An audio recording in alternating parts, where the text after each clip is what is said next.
大家好，又是我Mỹ Trân. Xin chào tất cả mọi người, lại là mình Mỹ Giang đây. Và như mọi người cũng đã xem vào những cái video trước đó của mình á, thì mình đã từng có khoảng thời gian 4 tháng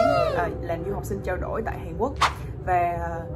trong khoảng thời gian 4 tháng đó thì mình cũng đã học thêm được rất là nhiều thứ và cũng được trải nghiệm những cái thứ rất là mới lạ. Thì hôm nay mình làm cái video này để nói về 5 thứ mà mình cảm thấy vô cùng ngạc nhiên Hàn Quốc luôn, mà nó không như những gì mình tưởng tượng. Và qua những cái phim ảnh mà mình từng xem trước đây á, đây là mong rằng là video này có thể sẽ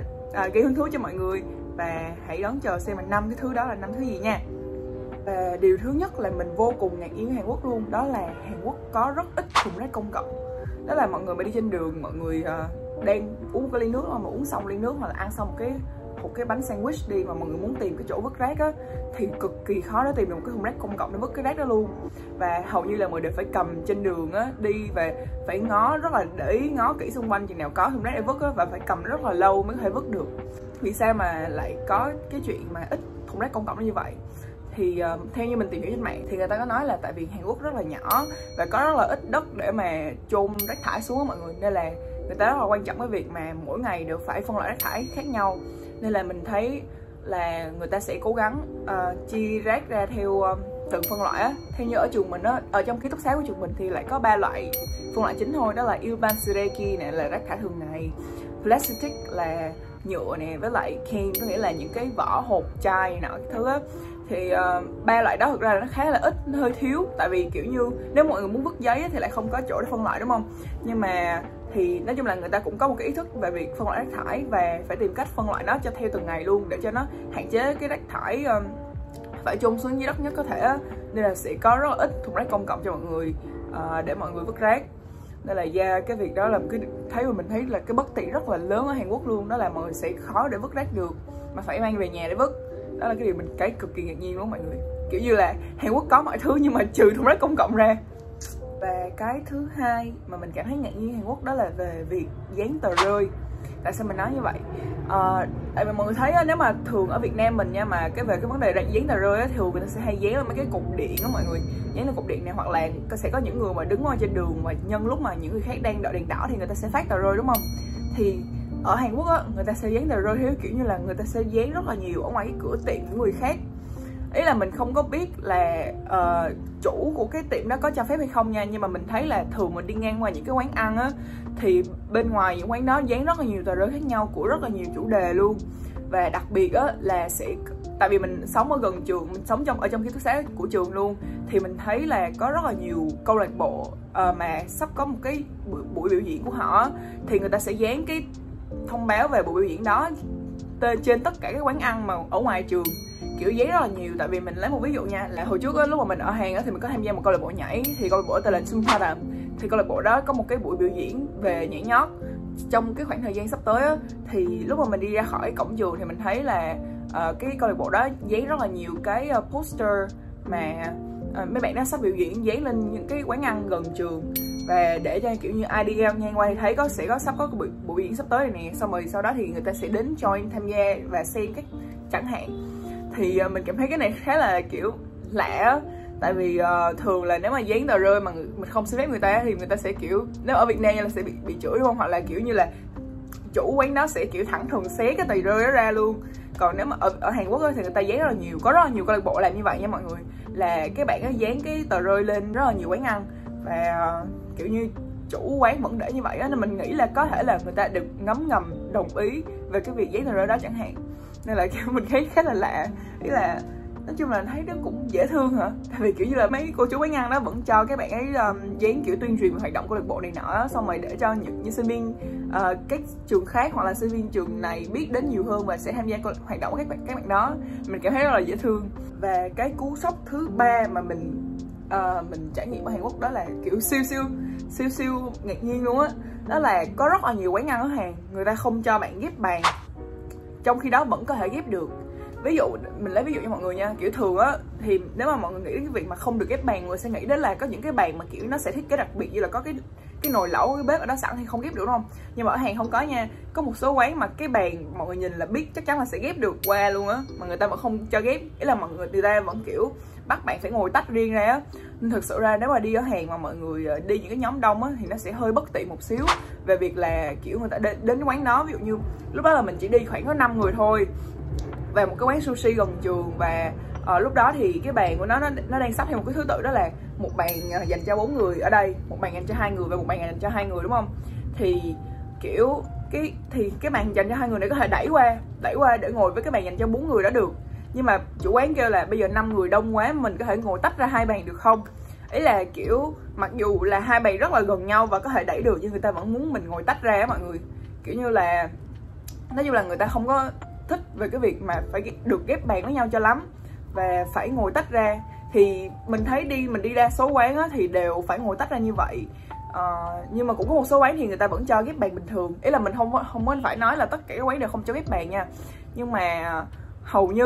như là không ghép bàn được. Và chỉ có những cái quán nhậu á, mà thường người ta đi đông được á, thì người ta sẽ ghép bàn dễ dàng hơn thôi. Hoặc là thậm chí là mình cũng từng đi một quán nhậu với cái câu lạc bộ nhảy của mình á, thì bọn mình vẫn phải ngồi tách ra luôn. Kiểu như rất là đông người mà không được ngồi chung, mà kiểu ngồi cứ lại tẻ từng cụm này nè. Xong mà nói chuyện với nhau á, thì phải ngồi kiểu rướng từ bàn bên này qua bàn bên kia nói chuyện với người tiếp theo á, nên cảm thấy khá là bất tiện. Và một trong những cái quán mà mình thấy tách bàn được ở Hàn Quốc đó là quán ăn Việt Nam. Tại vì đó là văn hóa Việt Nam rồi, ý là mọi người ghép bàn được bình thường và ngồi chung với nhau, nên lúc đó kiểu như bọn mình đi ăn quán Việt Nam lần đầu tiên và lần duy nhất ở Hàn Quốc luôn, thì bọn mình đã ghép được bàn rất là dài và ngồi được khoảng 10 người. Nhưng mà những cái quán Hàn khác thì nó sẽ cũng hơi khó,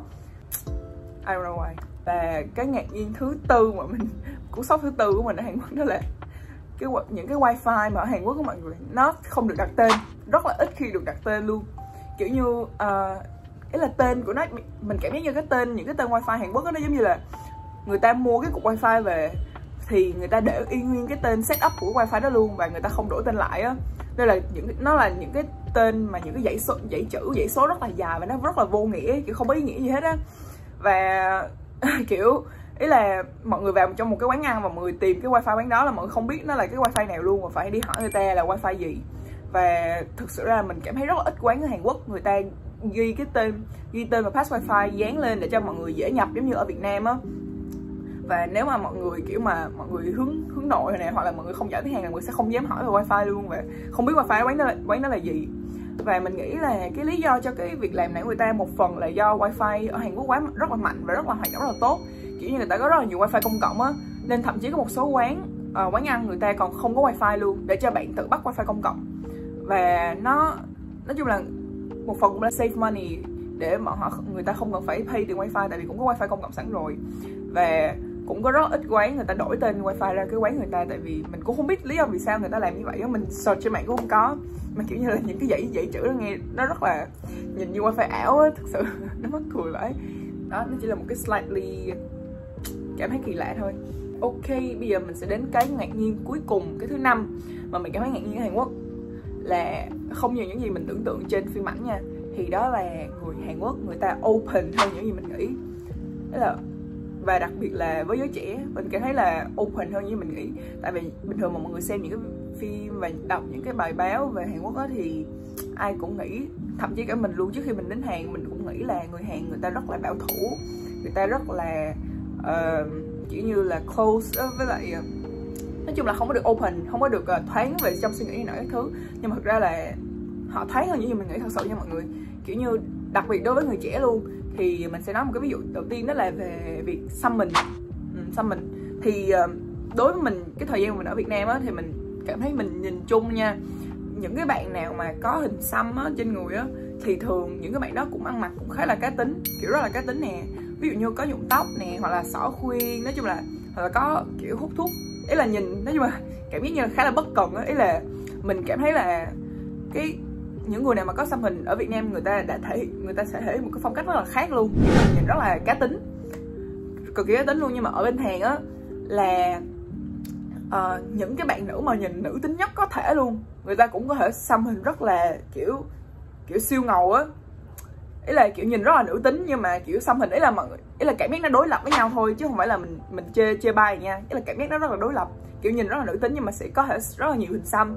Và mình cứ nghĩ, tại vì thường ở Việt Nam á, mà mọi người có nhiều hình xăm á, thường mọi người sẽ tìm cách kiểu như mặc cái gì đó cover đó để che bớt đi. Cảm giác như là không phải là mình sợ khi đánh giá, không phải là để cố tình che đi, nhưng mà kiểu như là mình giúp cho nói chung là balance lại cái không khí ở cái chỗ đó để cho nó hợp thời điểm, kiểu như ăn mặc hợp thời điểm á. Nhưng mà ở Hàn á thì mình không nghĩ là người ta sẽ show hình xăm ra nhiều như vậy. Ý là mình đi trong trường mình thôi, chỉ là trong một trường học university bình thường nha, nhưng mình đi mình cứ bắt gặp rất là nhiều bạn nữ mà có nhiều hình xăm mà họ để show ra rất là lộ luôn á, kiểu siêu lộ luôn, tay nè, xong rồi cổ này cái thứ, nói chung là rất là lộ. Và mình thấy vẫn rất là đẹp, nhưng mà chỉ thấy lạ thôi là mình vốn nghĩ là người Hàn sẽ rất là khó bảo thủ và khó khăn giống chuyện đó, nên là người ta sẽ tìm mọi cách để che hình xăm mình đi luôn. Nhưng mình không nghĩ là người ta sẽ để show ra nhiều như vậy, và đặc biệt là trong cái môi trường học nữa, nên cảm thấy khá là ngạc nhiên á. Tại nếu ví dụ mình đi trong môi trường đại học mình bình thường ở Việt Nam thì mình sẽ không thấy nhiều bạn nữ để khoe hình xăm đến như vậy, mà ở Hàn thì người ta như vậy á. Và cái thứ hai trong cái sự open này thì mình sẽ nói đến vấn đề hút thuốc. Thì mọi người cũng biết là bây giờ thì nam nữ bình đẳng mà, nên là kiểu mọi người nói chung là nữ giới hút thuốc thì cũng sẽ là chuyện bình thường thôi. Nhưng mà thực ra là ở Việt Nam cũng không được common đến như vậy, ý là cũng ít thấy á. Mình trước đây thì mình từng làm part time ở trong một cái local brand, thì đó là cái môi trường đầu tiên mình thấy nhiều bạn nữ hút thuốc nó như vậy. Kiểu thường những bạn nữ mà có hút thuốc, mình cảm thấy là mấy bạn nó cũng có một cái gì đó sự cá tính nhất định. Nhưng mà thường người ta cũng sẽ ít khi mà hút thuốc in public lắm, mấy bạn nữ á, rất là ít luôn. Nhưng mà ở Hàn á thì rất là nhiều, mình sẽ thấy rất là nhiều bạn nữ hút thuốc. Kiểu nó sẽ có những cái khu mà hút thuốc trong trường đại học á mọi người, thì đến đó mình thấy là những cái số nữ mà hút đứng chung với số nam là bằng nhau luôn, kiểu là số lượng nữ hút thuốc ngang số nam luôn. Và có những bạn nữ nhìn siêu nữ tính, như mặc đầm màu trắng nhìn như princess vậy, nhưng mà vẫn cầm điếu thuốc phì phèo. Kiểu như mình cảm thấy rất là ngạc nhiên về cái sự open đó của người ta đối với việc hút thuốc. Thì sau này mình tìm hiểu hơn thì mình cũng biết được là tại vì ở bên Hàn á, cuộc sống này cũng khá là áp lực, kiểu như là người ta cần tìm một cái gì đó để giải tỏa. Thế nên là ok, thì một trong những cách đó là việc hút thuốc. Nên là những bạn nữ đó cũng có nhiều bạn vì như vậy mà hút thuốc đó. Thì mình cũng có hỏi roommate của mình, tại roommate của mình là người Hàn, rồi bạn nó nhỏ hơn mình 1 tuổi, về cái lý do là vì sao mà người Hàn người ta kiểu hút thuốc nhiều vậy, và có cả nữ hút thuốc nữa. Thì lúc mình cũng có hỏi bạn đó là có phải là do kiểu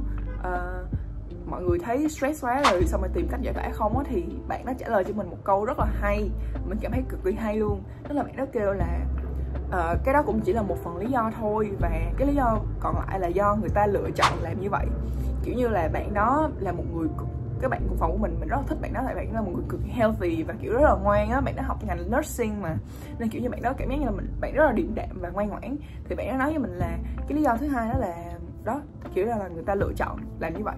Thì mình cũng hỏi là bạn do you smoke, mình cũng hỏi là bạn đó có smoking không, thì bạn đó trả lời là bạn đó không có smoke, tại vì lựa chọn của bạn đó là như vậy, là bạn đó sẽ không lựa chọn hút thuốc, tại vì có rất là nhiều cách để làm cho bạn cảm thấy vui hơn,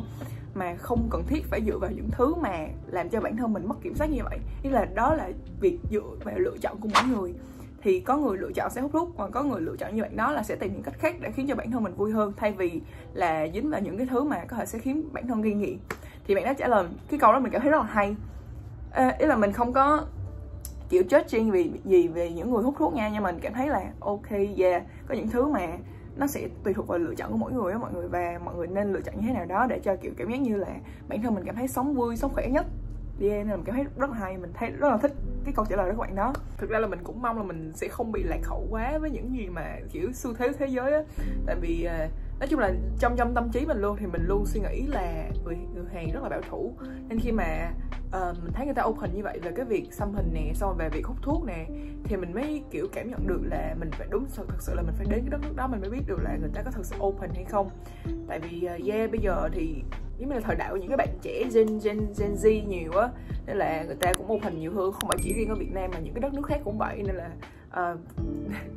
đừng nên giữ cái suy nghĩ giống như mình là một cái đất nước rồi đó nó quá bảo thủ đến mức đó, tại vì bây giờ bên Hàn người ta cũng đã open hơn rất là nhiều rồi. Ok, và cái video mà nói về những cái sự ngạc nhiên của mình đối với Hàn Quốc bây giờ đã đến hồi kết rồi. Và không biết là mọi người có cảm thấy là ngạc nhiên về những thứ đó giống như mình không ha. Nếu như bạn đang sinh sống và làm việc tại Hàn Quốc thì không biết bạn có thấy ngạc nhiên giống như mình hay không. Nhưng mà trong video này thì mình đang nói trên góc nhìn là một người chỉ học tập và sinh sống ở Hàn Quốc trong vòng 4 tháng và trải nghiệm thôi, nên là có thể sẽ có những người mà ở lâu năm hơn mình nó sẽ cảm thấy là khác mình. Nhưng mà mình mong là mình sẽ nhận được những cái kiểu comments, góp ý mà một cách thiện chí một xíu về những cái vấn đề đó. Tại vì mình ở 4 tháng nó sẽ không bằng được những cái bạn mà ở kiểu 1 năm, 2 năm, xong thậm chí 5-10 năm. Nhưng mà at least thì mọi người hãy góp ý một cách nhẹ nhàng về những cái chủ đề này, kiểu như chỉ đưa ra những ý kiến của mọi người về những cái gì mình nói thôi, chứ đừng có nói kiểu mấy cái câu mở đầu như là